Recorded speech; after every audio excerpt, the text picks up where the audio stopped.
Hello, students. Greetings of the day. Today we will discuss some more terms. So, yesterday we have discussed about business transaction, that is an economic activity that change financial position. Then we have studied about event, that is result of business transaction is called event. Then we have studied about account. Account is a systematic record of all business transactions relating to a particular person or a thing at one place in a book called ledger. Then we have studied about capital, that is money invested by the owner into the business. Then we have studied about drawing. Any amount withdrawn by owner for the personal purpose is called drawing. Then we have discussed about liability. Liability means any amount which the business owes to outsiders. Liability may be of two types, that is internal and external. Internal, the liability towards owner is known as the internal liabilities, and liabilities towards outsider is known as external liability. Then we have discussed about short term liability and the long term liability. Short term liability is also known as the current liability, which the business has to pay within a period of less than a year, and then long term liability, which the business has to pay for a period more than a year. So today we will discuss some more terms, that is assets, meaning, definition and types. So let's start. What do you mean by the assets? Assets are the valuable possessions of the business. Assets are valuable possessions of the business. Valuable position, position means money से purchase की गई है, business ने own किया हुआ है इसे.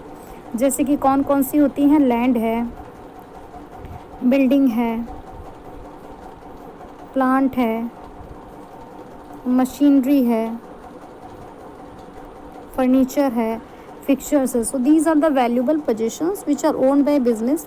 And why business has purchased all these assets? In order to generate income. Business में ये सारी पोजेशंस, ये सारी असेट्स परचेज की जाती हैं असेट को जनरेट करने के लिए, इनकम को जनरेट करने के लिए. Let's have a look.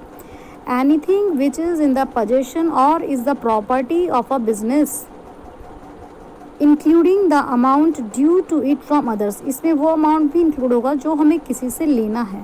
It's called an asset. In other words, anything which will enable a business enterprise to get cash or a benefit in the future. कोई भी एक ऐसी चीज़ जिससे आपको कैश मिलने वाला हो या आपका बेनिफिट हो रहा हो फ्यूचर में, that is known as an asset. Examples are cash, bank, stock, furniture, machinery, land, building, bills receivable. Bills receivable होता है जो अमाउंट आपको मिलेगा, आपने किसी को उधार पर सेल किया है तो उससे आप बिल्स रिसीवेबल नोट करवा के रखते हैं.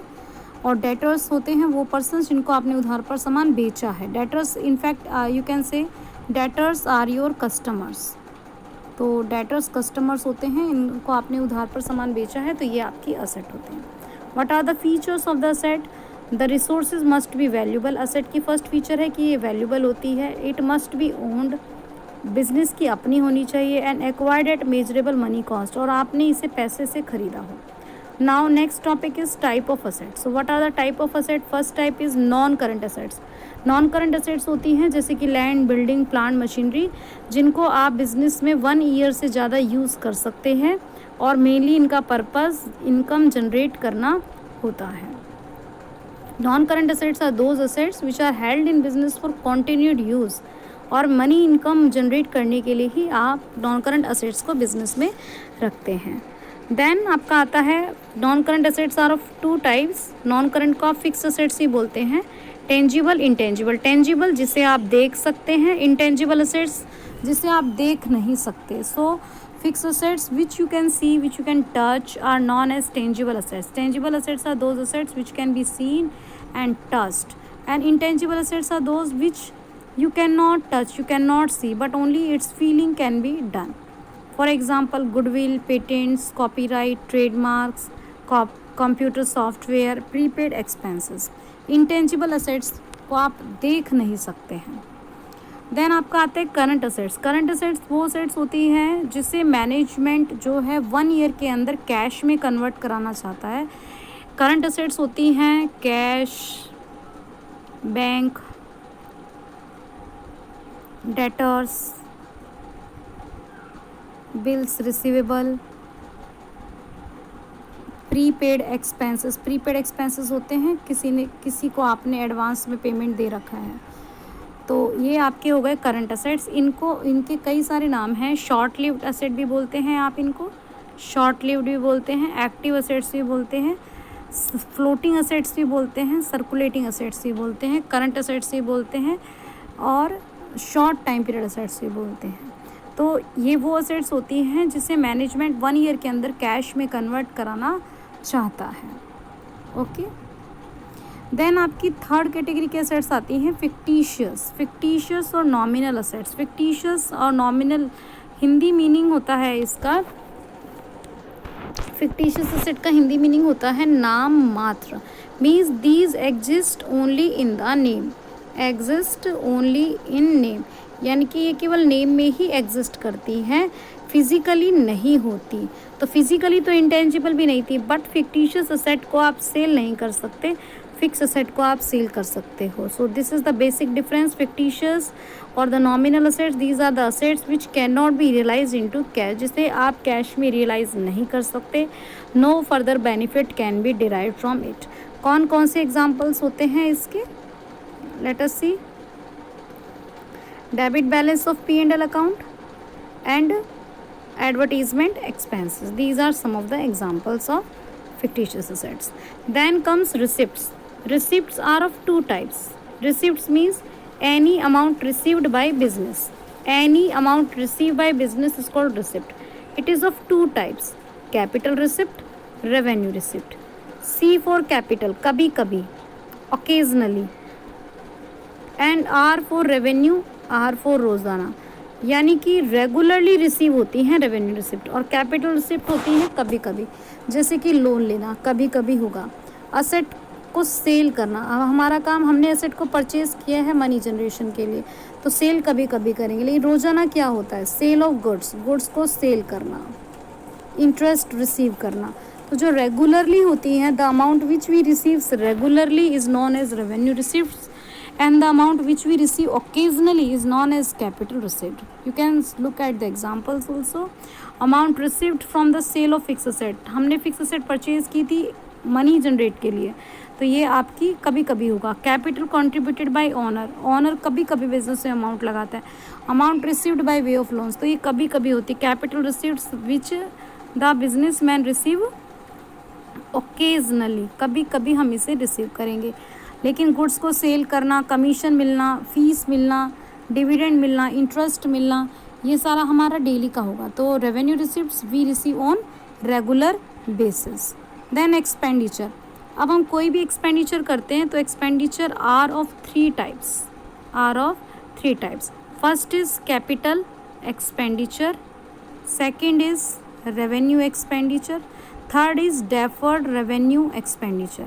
सपोज फादर घर में फ्रिज लेकर आए तो वो आपका कई दिनों तक चलेगा। एसी है, फ्रिज है, आपका हाउस है, आपकी कार है, तो ये आपने कभी कभी आप इसे परचेज़ करते हैं और इसका अमाउंट क्या होता है? ज़्यादा। तो कैपिटल एक्सपेंडिचर क्या होते हैं? जिसमें अमाउंट ज़्यादा लगती है और जिसे आप कई सालों तक यूज़ कर सकते हैं। रेवेन्यू एक्सपेंडिचर जैसे कि फ्रूट्स, वेजिटेबल्स, जिन्हें रोज़ाना लेकर आते हैं लेकिन इसे हम कम पीरियड के लिए ही यूज़ कर पाते हैं। और डेफर्ड रेवेन्यू एक्सपेंडिचर होते हैं जो आपके शॉर्ट पीरियड में भी काम आते हैं और लॉन्ग टर्म में भी काम आते हैं, जैसे कि एडवर्टीज़मेंट। बिजनेस में हम एडवर्टीज़मेंट करते हैं, वो आपको प्रेजेंट में भी फ़ायदा देता है और फ्यूचर में। So what we have studied, expenditure are of three types. First is capital expenditure, second is revenue expenditure, third is deferred revenue expenditure. Capital expenditure is mainly for the purchase of assets which is of huge amount, ज़्यादा amount का होगा, and we purchase it occasionally. But revenue expenditure में mainly हमारे क्या होंगे? रोज़ाना के expenses होंगे और ये स्मॉल अमाउंट के हो सकते हैं और ये रेगुलरली होंगे। और डेफर्ड रेवेन्यू एक्सपेंडिचर ये आपको लॉन्ग टर्म में हेल्प करते हैं, ये शॉर्ट टर्म में हेल्प करते हैं, लेकिन ये आपको लॉन्ग टर्म में भी हेल्प करेंगे और शॉर्ट टर्म में भी हेल्प करेंगे। Let's have a look. Capital expenditure and expenditure which is incurred in acquiring or increasing the value of fixed asset is termed as capital expenditure, and revenue expenditure which whose benefit we will receive only in one accounting period. Capital expenditure होगा आपको asset purchase करने के लिए, और revenue expenditure होगा day to day expenses को maintain करने के लिए. Capital expenditure is incurred for the purpose of increasing the earning capacity. Earning capacity को इंक्रीज करने के लिए होता है. And revenue expenditure day to day activity को मेंटेन करने के लिए होता है. कैपिटल एक्सपेंडिचर लॉन्ग पीरियड में आपको हेल्प करता है, whereas revenue expenditure will yield benefit for a maximum period of 1 year. Capital expenditure को हम बैलेंस शीट में लिखते हैं और रेवेन्यू एक्सपेंडिचर को हम P&L में लिखते हैं. कैपिटल एक्सपेंडिचर एक तरह से असेट होते हैं और रेवेन्यू एक्सपेंडिचर एक तरह से एक्सपेंस होते हैं. अब आपका आता है deferred revenue expenditure which will give you the benefit not only the present but also in future. Now next expenses. Expenses means the cost incurred in producing the goods. Goods को produce करने में जो जो खर्चा होता है, like cost of goods sold. आप जब किसी प्रोडक्ट को बनाएंगे तो रेंट देंगे, कमीशन, सैलरी, एडवर्टीजमेंट, और आपकी असेट की जितनी वैल्यू भी डिक्रीज होगा. So all those amount which you incur in making the good is known as expense. Expense is the cost incurred in producing and selling the goods. Goods को बनाने में और सेल करने में जितना एक्सपेंस हुआ है that is called expense. Okay, so for today you have to complete all these. You have to complete assets, receipts, expenditure and expense. Thank you. God bless.